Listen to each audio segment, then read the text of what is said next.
Good afternoon and welcome to Arkansas Children's Hospital. I'm Rebecca Brockman, joined by a very special guest. You're going to recognize him in a minute.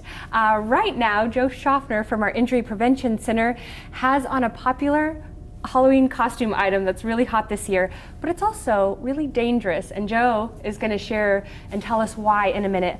Halloween is right around the corner. It's a couple days away, Joe, and it's a fun holiday, but it can actually be a little dangerous, so there are some tips and things to keep in mind as you're heading out the door with the kiddos. Yes, yeah, so American Academy of Pediatrics has a lot of recommendations. Safe Kids. According to Safe Kids Worldwide, kids are more than twice as likely to be hit by a car on this particular night as opposed to every other time of the year. And parents' anxiety about their children's safety goes up like 75%. So this is a very important time to keep safety tips in mind. Excellent. So you removed your big mascot. Yeah, I was getting animal stuffy head. in there. and so this is a good alternative to paint your face instead of wearing the mascot. Yes. Although these are really popular this year. Very popular, but here's the thing, it obstructs a lot of your vision. I don't know if you noticed when I had it on, I was actually physically moving the head around to look around. Okay. And that's, really important that you be able to see in all directions, especially children. When you're out there with other people, cars, and this thing, it just really obstructs, not just the mascot heads, but all masks typically will obstruct some type of your peripheral vision, your vision just in general. Excellent. If you're just now joining us and you're wondering what's going on, I am Rebecca Brockman. This is Joe Schaffner. We're talking about Halloween safety tips. And Joe, you have a couple real quick ones for parents to go while it's still daylight out. Yeah, I mean, if at all possible. We know parents are getting off work. Mm-hmm. You're trying to get the kids dressed. You're trying to get homework done before you go trick-or-treating. But if at all possible, go during the daylight hours. That's just when it's safest. That's when motorists you're going to be more visible to the motorists. So if at all possible, during daylight hours. But if not, make sure an adult goes with kids at all time anyways, regardless of time of day. Make sure young kids always have an adult go with them. And if you have older kids who are going to go trick-or-treating, make sure they do it in familiar territory, like the neighborhood. Make sure you know the route that they're on, and make sure you have an agreed upon time that they return home. Excellent. So if you are heading out at night, just make sure that you're safe. Carry some flashlights. Reflective tape, mm-hmm. and even like those safety vests that mm-hmm. have the reflector stuff on them for mm-hmm. parents to wear. Glow sticks. They have a lot of knickknacks out there that make kids more visible.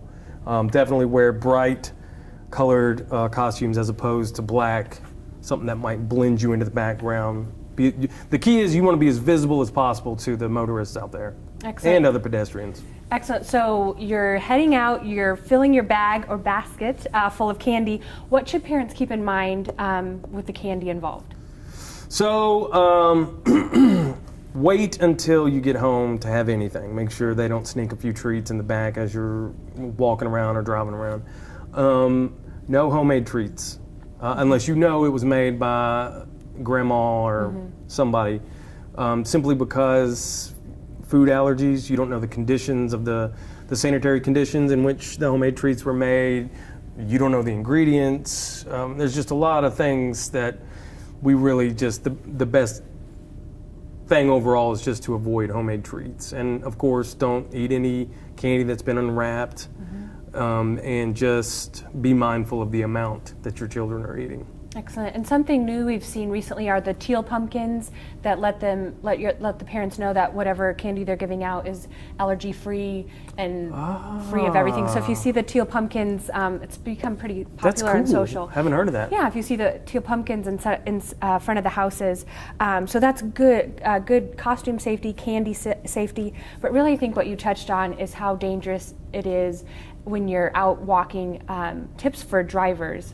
So, well, first, for everyone, kids, parents, drivers, put the cell phone down. Mm-hmm. So parents, oh, my kid's so cute, I'm gonna take a picture, then I'm gonna Twitter it, and while you're Twittering it, little Johnny's walking out the roadway. So mm-hmm. just take pictures, sure, but don't, get your head out of your phone. And kids, same way, make mm-hmm. sure they leave their phones at home. Motorists, put the phone down. It really comes down to just your basic pedestrian safety principles at this point, where if you're going to cross a roadway, do it at a crosswalk.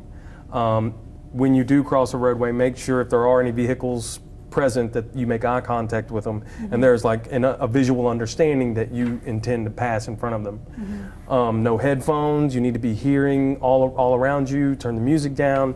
It's probably just a good idea for motorists to just, if you ain't got to go anywhere, just stay home. Let the kiddies have the night.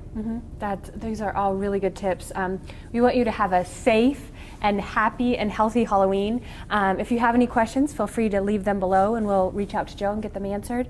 But as always, our mission is to make children better today and healthier tomorrow, and Halloween is actually really part of that. We just want everyone to have a safe and happy Halloween. Absolutely.